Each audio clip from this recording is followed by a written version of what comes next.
Welcome to At the Table, a podcast by the Ohio Leadership Advisory Council. I'm your host, Dr. Elizabeth Lolli, co-director of OLAC. This is the space where Ohio education leaders come together to explore timely and relevant topics shaping leadership, learning, and school improvement across the state. Whether you're a superintendent, principal, coach, or classroom teacher, there's a seat for you here. Let's get started.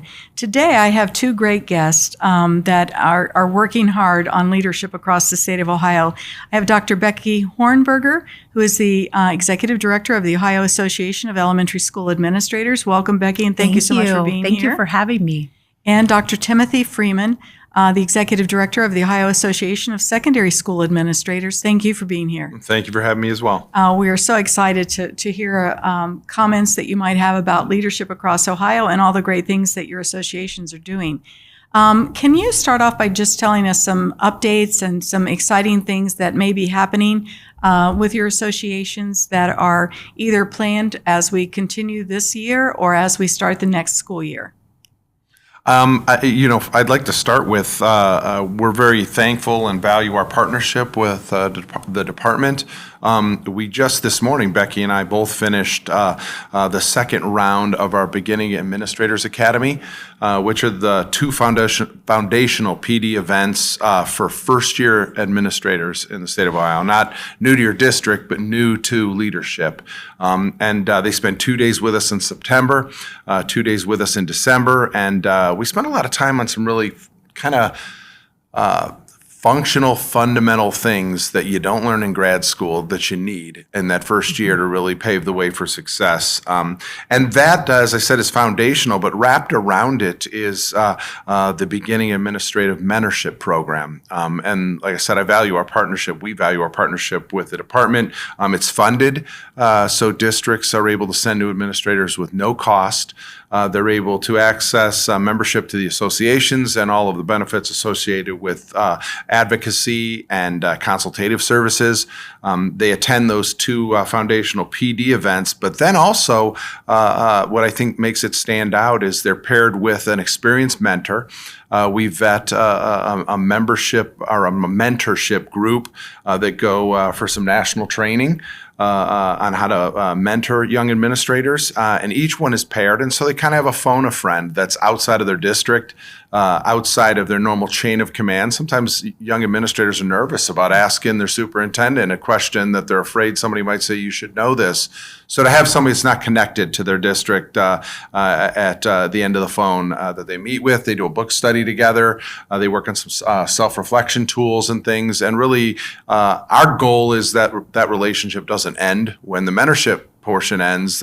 I think about people that played a role as a mentor to me at the beginning of my career, and they continue to be lifelong friends and really resources to go to as I needed advice or guidance on issues as I encountered them. Right. And I think, Tim and I are concerned about longevity in the field. Mm-hmm. We want to see high rates of retention here across the state of Ohio. We feel like this program, it really exemplifies that. We retain from year one to year two within the program nearly every mentee in their role, which is really fantastic. But, on top of that, really creating for them that circle of support that really our associations uniquely offer to administrators really helps with that longevity piece as well. So it's something that we continue to be concerned about. And the other thing that I was thinking about as well is in that same vein, we do have our women's conference coming up as well. We try to partner as often as we can together because we believe we're stronger together. And so we will have lots of fantastic sessions over 2 days at Hilton at Easton, beginning of February. You can find more information on our websites, but it's just very exciting because there's a lot of practitioner-focused sessions, so learning from one another, and we welcome all educators to that upcoming event. One more thing that I'd like to mention as well is on the elementary side of things, we have been focusing much more explicitly on the early literacy piece, certainly implementation science, science of reading. We were able to have a wonderful Leading Literacy for Little Learners conference at the beginning of September, partnering with the UC Center, University of Cincinnati. And we are in February, toward the end of February, going to offer another literacy-focused opportunity for those who work with literacy coaches. So those are just some things to be on the lookout as well for. Yeah, coming up, I'd add specifically at the secondary level too, we have, and both virtual. They were in-person conferences pre-COVID. And after COVID, when we returned to in-person conferences, our membership asked that we retain these, but in a virtual setting, and it's really driven participation up. We do a one-day session on handbook, school codes of conduct and handbooks in January, which again, just foundational items as far as discipline, due process, but also working with your board and your superintendent on those things. And then a legal seminar in March. And when we look at a lot of the challenges for all administrators, not just young administrators, in the last couple of years, it's been the changing landscape with legislative and legal requirements that relate to changes, from everything from cell phone bans to field trips and things like that. So we do a one day in March that really is just chock full of really important material, all pretty much presented by attorneys. So solid stuff. And one more thing that I think is important as well is, and Tim talks a lot about, I think, especially at OASA, you talk about, connect and protect. Those are our dual roles at the associations. And in February, we'll also travel to DC and advocate on the national landscape on behalf of education here in Ohio. Those are usually, really the issues we advocate for are of concern to all educators. Tim sends a team, we do as well, and we go together and we'll be working to lobby on the Hill as well for our members. So, those are some amazing opportunities for new administrators, for administrators that are already in the seat, and for Ohio educators for the advocacy piece that you bring. So I really appreciate you sharing that. I'm not sure everyone understands how much you do in your association. So it's really good to be able to talk about that and to hear the breadth of the things that you do. It's very needed in this area. There's so many new things happening in leadership today. Could you describe some of the most significant changes you're experiencing in that whole leadership development piece? When I think about current challenges and I start to talk about the way the world's different, I stop and I say, I'm not sure it's that different. Maybe these issues have been around in different forms for decades when I think back to the start of my career, but certainly it was never in line as one of the first topics to discuss when you were dealing with young administrators or administrators who are facing challenges. And that's really the changing political landscape, and politics really isn't the heart of it. Relationships are the heart of it. And so when we look at landmines that individuals have stepped on or have the potential to step on, it's always based on a relationship within a school district and the interaction between leadership and instructional staff and support staff, and then to a much greater degree, superintendents, district leadership, school boards, and then families and communities. And their expectations for their educators. And I spent all of my career in Northeast Ohio as a teacher and a school leader. And I really believed for a certain period of time that the world ended at the Cuyahoga County borders. But one of the benefits of being down here, I'm starting my 9th year with the association, is Ohio is a wonderfully diverse state. And what I discover, and I do a lot of travel for OASSA within the state and spend time in buildings and with administrators and at ESCs, is they are as unique from each other as you can imagine. I mean, every single community has its own identity, its own history, its own kind of microcosm of politics nested within state and national politics, and how that plays out as far as a community's expectations, an elected board's expectations, and an administrator's responsibilities to fulfill that promise and get the job done and educate their kids. It's different. And so one of the unique challenges, to get back to your question, is working with people to say, what are the expectations? What are the things you need to make sure you're complying with at a legislative and legal sense? And then how do you navigate that within your community? And it's about teaching relationships. And I think leadership now is ever dependent on that more than it has been in a long time. And Libby, one thing that I just think Tim and I both are certainly really proud of is seeing our members persevere through it. We are, there are difficult times and there's lots of difficulties. There's some negativity around our profession. They have their heads down and focused on the work and the students and moving them forward. And that is truly inspiring. And it really makes our job so rewarding to be able to visit those schools and see all of that work going on throughout the state. We are getting our work done no matter the barriers here in Ohio. So that's exciting. To Becky's point, I was a teacher and I was a building level administrator for my entire career. I was never a superintendent. I never had to deal with those headaches.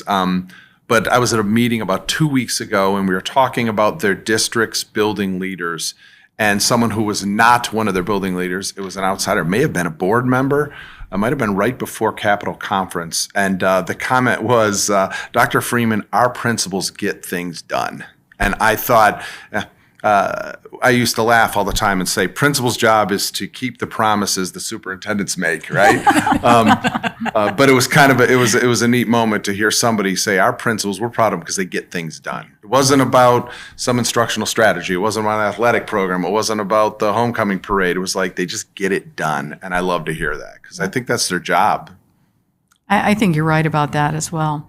You mentioned something earlier about all the things that are provided to whole groups of people. We know that leadership can make or break a school district and a building. Mm-hmm. And now with the focus much more intentionally from the Department of Education and Workforce on building leadership specifically, we know that we're going to have to strengthen connections and relationships and supports.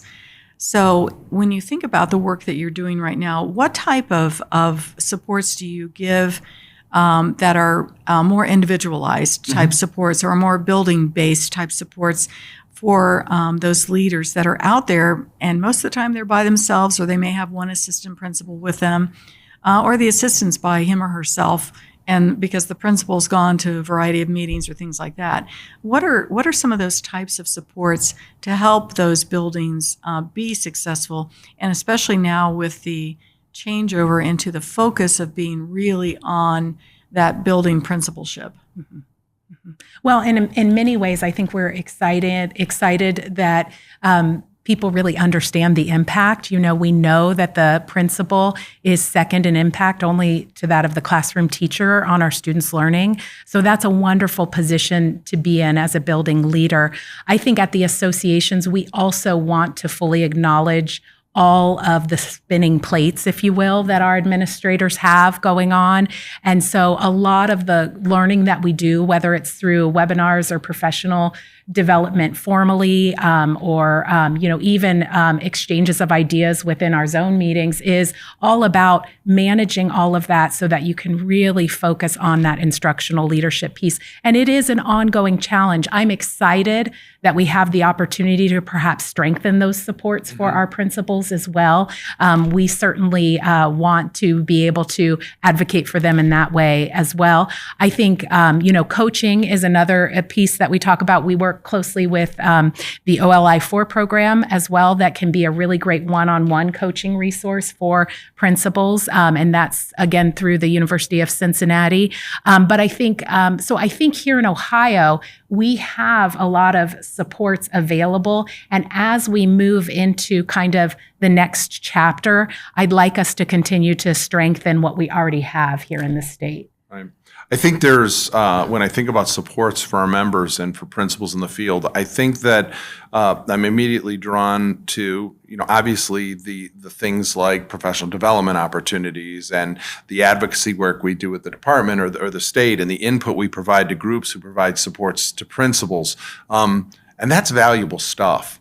But the reality, the true supports that matter are the kind of job-embedded incidents, contacts that you're able to establish and maintain with a building level leader, and what you provide in support and then help to network to other supports that are job embedded also is really where growth happens and grit is developed and supports are developed that way.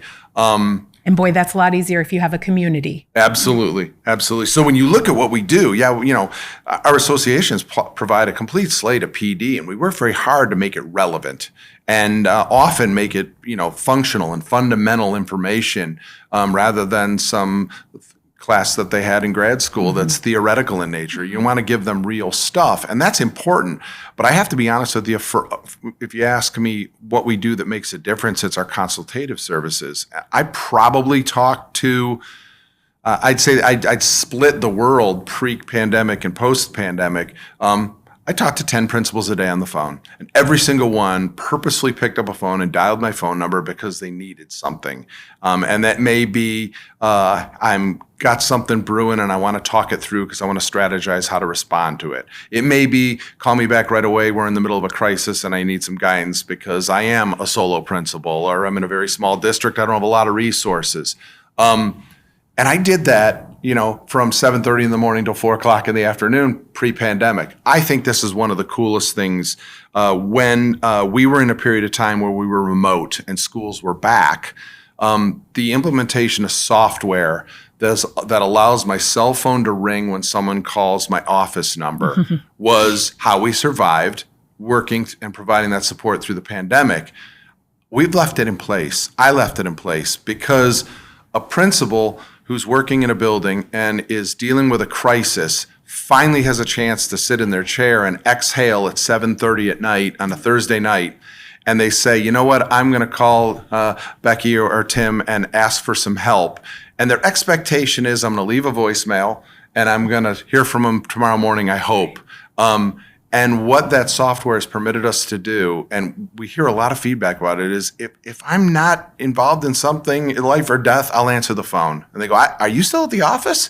And you say, no, it's important that you connect because they need that help right then. Right. And so to provide that, when you look at everything we provide, I think that makes the difference. It's those are that promotes that longevity we were talking about in the field. Absolutely. And they're not alone. They're not the first one to go through this crisis. Right. And when you're able to develop that relationship and they're able to develop that relationship with others, you hope that a decade from now they're providing that kind of support to those that follow. Yeah. That's where strong principals, strong leaders come from. No one who did this job can say they did it by themselves. I mean, there's certainly through, and we didn't call it mentorship back then. It happened organically. Right. And I think we're forced now to grow it and purposely nurture it. It doesn't happen as often organically just because of the way the structure is. Some are lucky enough to have it. Others have to have it designed for them. So I think that's what we provide. All the data supports job embedded critical experiences yield growth. PD doesn't necessarily yield growth, and all sorts of things that you can access that are high value don't really impact longevity and survivability in a tough job. Those are great supports in the system where your office phone rings to your cell phone, no matter where you are, is outstanding because we don't often, as principals, have access to immediate response. Either because we're in a building that doesn't allow cell reception, right. or Right. because there's nobody there on the other end. That's a tremendous support. That's excellent. Thank you for sharing that. I want to change the topic a little bit. You both are involved in a leadership framework development with the Ohio Department of Education workforce, and as you think about the work that you've started to do with that committee or that leadership team, as they begin to develop that new leadership framework. And it's called Integrated Multi-Tiered Systems of Support for our audience. What does that mean for building leaders? That, we've had this leadership framework called the Ohio Improvement Process for years, for almost 20 years. And we've all been trained in it, and new principals have always been trained in it. Now something is coming out that's different, and we don't know what it is yet because it's not totally complete. It's in process. So what does that mean for building leaders? Right. Right. Well, I think, it's exciting, but it's also a time where we need to be, we, in terms of stakeholders who support educators and educational leaders, we need to be really tuned into that transition. We know that change can be difficult as well. And kind of how do we support along the way to draw parallels to excellent work that's already being done? A lot of the leadership structures that are already in place in schools across Ohio fit perfectly into the I-MTSS framework. When we're thinking about serving students, it just makes sense that we would take more of a whole look at, embedding the behavior issues, the social emotional needs, as well as those learning and academic needs too. So I think that really in some ways, if we can kind of look at our path forward being one that really kind of consolidates all of the good work that we've been doing into one cohesive system that is even more clear than the way we've been moving in the past. I think that can be a positive. I think it's incumbent upon us as stakeholders, and certainly our colleagues we work with at the department are working on this as well, to ensure that we make that transition as seamless as possible by providing those resources and plenty of opportunity to co-develop. And that's one thing that I appreciate about Ohio as well, is that our context plays a part. So while other states have multi-tiered systems of support in place, and even districts here certainly have used that as one aspect of their continuous improvement, we're able to kind of really create that around the Ohio context. So it is exciting work. Yeah, I think one of the neat parts about participating in the development of it is really keeping in the forefront of, as it's designed, but then in the rollout, that it's not prescriptive. It's not a recipe that anybody can pick up the cookbook and make. It's predicated on leadership, and it becomes a pathway, a rule of play, rather than a prescription to get from point A to point B, because a belief that, okay, if I go from this stage to this stage to this stage, then everything's going to happen. And that's just not true.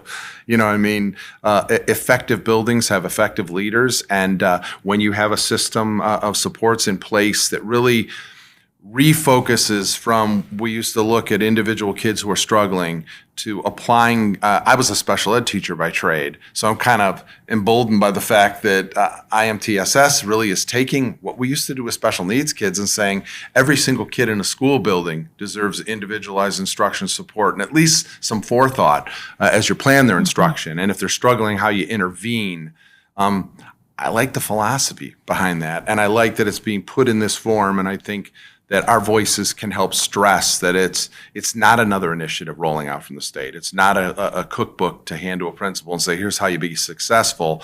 It's really a kind of a roadmap and some rules that are going to help you reframe how you approach improving instruction, improving culture, improving people's mindset as regards to struggle in kids. And it's important. And I think, I think about when I was leading through the Ohio improvement process as well. And, we could very easily, my school team and I could really easily get bogged down in all of the minutia.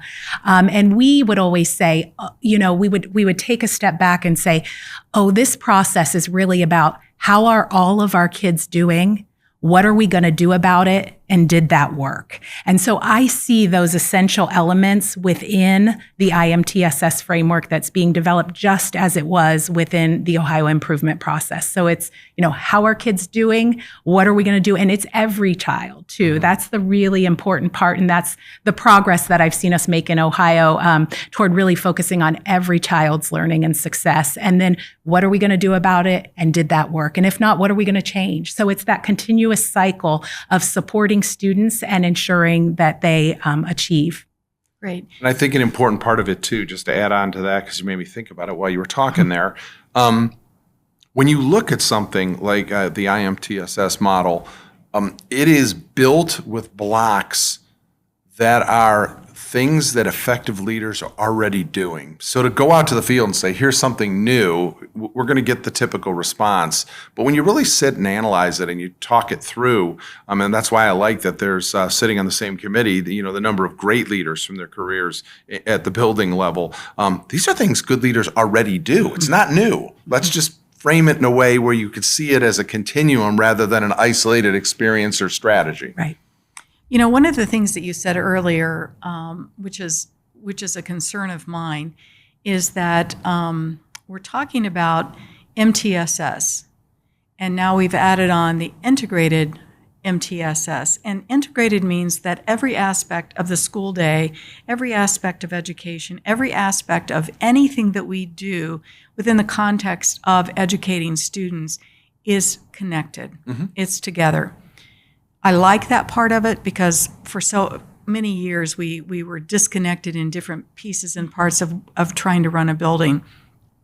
What concerns me is that MTSS many years ago was rolled out specifically for special education. And I've shared this with some of you that at one point in my career, I was the principal of a non-graded multi-age school in Middletown, Ohio. And as that principal, my team and I developed a process where every student in that building received a customized learning plan. Now, for lack of a better word, when we first started that process, we called them individual education plans like an IEP. The students were not identified necessarily, except the ones that were actually previously tested and identified. But every student in that building had a customized learning plan, which we came to call it later. And we would talk about how do we instruct and make sure that you have personalized learning, that you have individualized learning. That, to me, is what MTSS is about. Because at any moment in time, I can be any place on what we used to call the pyramid.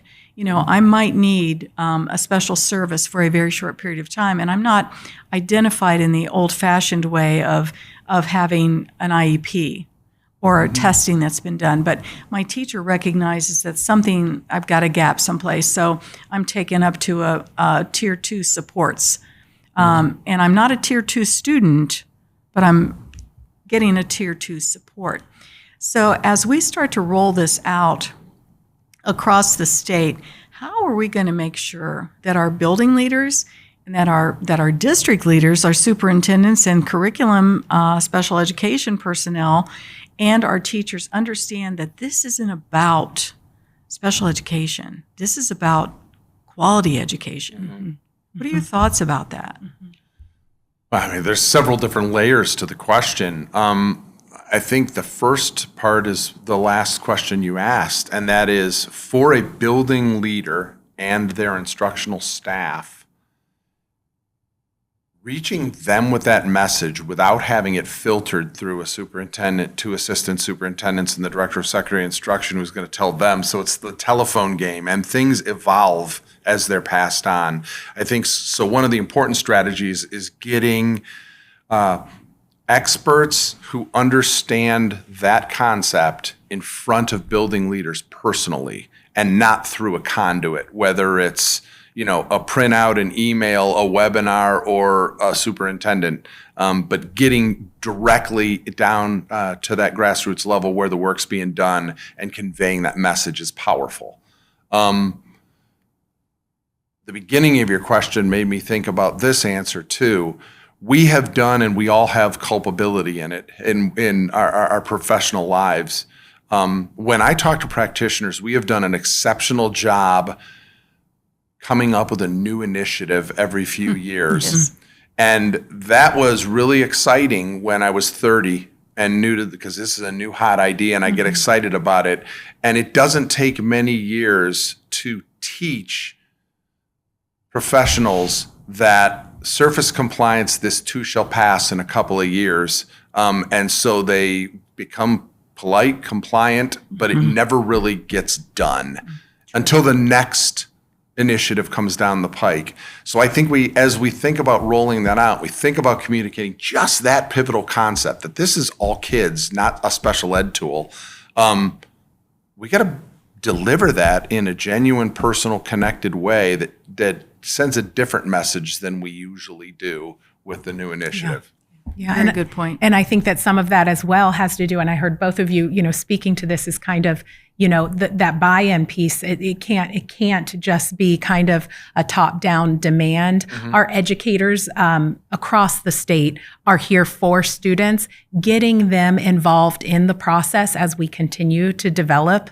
The framework that will be used throughout the state is really important as well. When they feel that they have a voice at the table, I always told my staff, if we can come around a table and disagree about what we're going to do for a student, when we come out of that meeting, that student's better off for it. So if we can honor those many voices and really ensure that we have our educators who are doing the hard work at the table as co-planners, as co-leaders in this movement toward ensuring all students have what they need to learn, I think that's really key as well. And that involves, as we talked about at the beginning, those relationships, those all-important relationships where a principal has helped to create an environment in a building where educators feel safe enough to take risks in their instruction, to make mistakes, and to come back again and the next day and try something new, and really being engaged in that process. Right.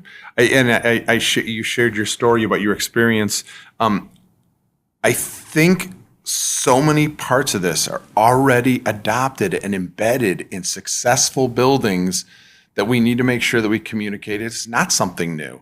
We need to discover the ones that are already doing this with different names or different and highlight the success of that. And I said your story, I'll share with me. I was a high school principal, and every class I had probably 300 kids in a class. And I think it fits the concept model. And when I sat through some of the I-MTSS initial discussions, it made me think about this experience. And I would have a meeting all day, late in the summer, and I had 5 school counselors and 4 administrators, and we were all in a room, and we pulled up the entire senior class, and we went child by child and sorted them into needs and tiers, because we will ultimately be judged by grad rate.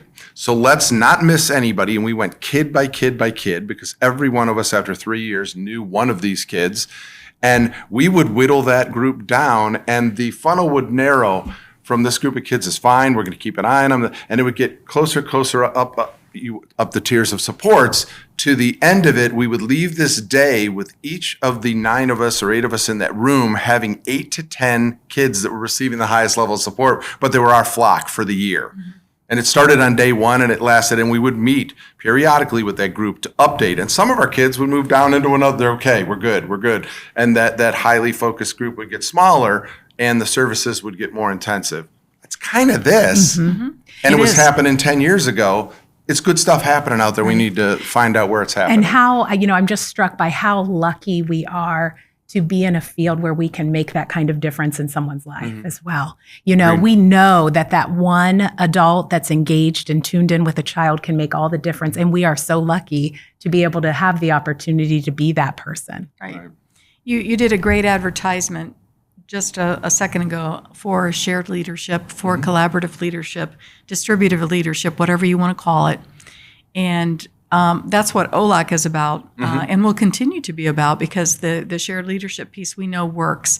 It doesn't make any difference what you call it.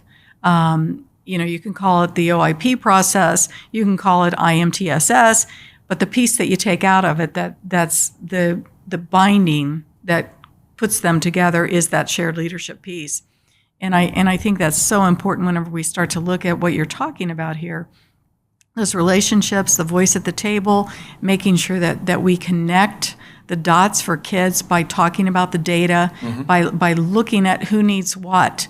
And I think that's what the power in the integrated MTSS will be, because they talk about shared leadership, and they talk about leadership being important in that. And I think that, and from the things you're saying, that and your comments will really strengthen the whole process for principals, understanding that this is not new. This is not new. It may look a little different, but it's not new. And it's not one more thing added to your plate. Right. And hopefully it will ease your plate a little bit. And I'm sure Becky sees the same thing. The interesting and unique aspect to building level leadership, and for that matter, district level leadership, I won't exclude them from that, is an awareness and an embrace of shared leadership, but an acceptance of individual accountability. And Yes, that brings in good point. the associations and your super and your board. And you talked at the beginning about one of the challenges we're seeing in education, and it is really for those that don't have a support system that empowers accountability for them, because shared leadership's a whole lot easier when you have support systems yourself as a leader. We talk a lot of support system. We should have I-MTSS just for principals, right? Because there should be a system and tiers of progress monitoring and support for leaders. Because without that, you don't have the personal or professional way to accept accountability for shared leadership. Because shared leadership has flaws. Shared leadership has stumbles and Yes. Abject failures on certain projects. A leader has to be strong enough to embrace accountability, knowing they don't have control over all the outcomes. The messiness of all of it. Yeah, the messiness of it. And understanding when shared leadership is appropriate and when it's not. If I'm going to do a fire drill, I'm not going to do a collaborative discussion. Right. Yeah. I'm going to do the fire drill. Right. My teachers may know about it ahead of time just so that they're prepared, because some of them are at recess and they need to gather their children or something like that. But the shared leadership piece is about the student, really, and how does our school function to support the student first, and secondly, the adults that are there. And for those, those decisions that simply need to be made as a leader, I go back again to those relationships being built. If you have a culture within your building where your educators may not always agree with every decision you make, but they know for sure that your decisions are made with students first, then it becomes a lot more palatable, and they trust that decision that you're making. So not everyone's going to love every decision, but to have that same shared focus and belief in the students in that building is so key. Yes. I think it's difficult to verbalize, but very, very real. And you use the example, there are some decisions, like fire drills, that, they're not shared responsibility. I'm responsible, we're going to get this done. While declining reading scores can threaten your success as a principal, a messed up fire drill will end your career as a principal. And so it's an interesting landscape to navigate without supports, and without, I'll keep bringing it back to us, without the services a professional association provides line administrators. It can be a lonely place. And I said it earlier, I taught to 10 principals a day. I'm entering year 9 here at the association, and I don't recall a whole lot of instructional phone calls. A lot of the problems, a lot of the crises deal with those things that we think, fire drill, it's really easy. Bus pickup, how could that go wrong? These are things that, and circling back to Becky with her own advertisement, our mentorship program now for a couple of years, retaining nearly 99% retention rate, when the national average, it's a couple of years old, the data pre-COVID, and that's only gotten worse, but there was about a 24% attrition rate for first-year administrators nationally that the Wallace Foundation shared in 17, 18, and 19. Yep. So to run a program like that, saying that when you provide those kind of supports, you provide leaders with the support to get this done. Because you can't get this done on your own. Right. I really appreciate you concluding with that as we wrap up this podcast, because whenever you talk about all the supports that you offer as an association, OLI4, the professional learning series that you offer, the conferences that you offer, it's such a major piece of development of leadership and developing leaders across the board. So I really appreciate you encapsulating all of that for us again, so that we can do that. Is there anything that you want to announce as making sure that principals know about? We've talked about the February sessions you always have, the March sessions you always have, the beginning administrator sessions that you offer in the fall, and in December that you just finished up recently. But anything else that is a summer offering that principals should be looking towards? Right. Well, certainly, funding is always a concern, but certainly be on the lookout for that beginning administrative Administrators Mentorship Program. We're certainly hopeful that we'll have another cohort for next year. So we want folks who are new to the role to be on the lookout for that. At OAESA, we also have our statewide professional conference. Tim's is in the fall. Ours is in the summer. So that'll be in June. And we have a fantastic, inspirational keynote speaker, Joe Beckman, with us. So we're really excited. That'll be at Hilton Columbus at Easton in mid-June. So that's kind of what we're looking forward to. And then Tim and I will also put our noses to the grindstone and begin planning forward for next year. Absolutely. Yeah, I think from the secondary level, our offerings after February will tail off a little bit. We have a instructional leadership day in June. One-day conference at the OU facility in Dublin. It's wonderful. It's instructionally focused for the whole day.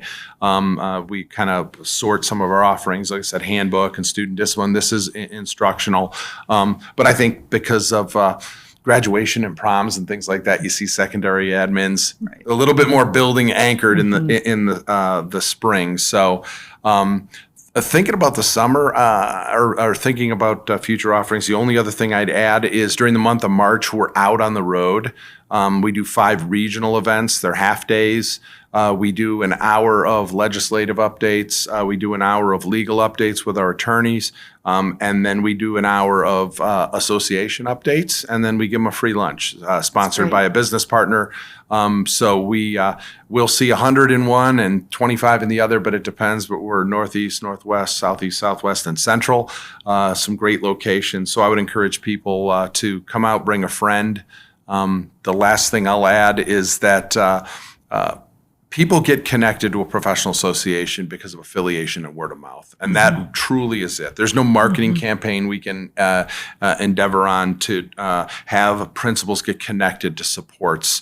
So if you're someone that's watching this podcast, you're probably already connected. Tell a friend and get connected because in the mid-'90s, I joined the association because my mentor told me I needed to. It was important to be connected, and I was a member, since then. I think we need to pass that on if we're connected already. And I would just say as well that Tim and I are really passionate about ensuring that aspiring leaders are connected as well. So if you happen to know someone that is thinking about going into the field, please send their names our way. We'll make sure they get to the right place depending upon grade level, and we'll make sure that we're connecting with them and supporting them and hopefully inspiring them to take that next step in their leadership journey. Excellent. That's excellent.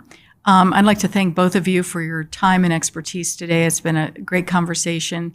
And it's good to know that support systems are there in place for building administrators and aspiring administrators. So I thank you for the work that you're doing for Ohio educators. It's so important. And I can't say that enough about leadership and how important it is for our schools and for our students. So I'm Dr. Elizabeth Lolli, and it's been a pleasure to have time with you today. If you found today's conversation valuable, be sure to subscribe and share with your colleagues. For more leadership tools and professional learning resources, visit ohioleadership.org. And until next time, keep leading with purpose.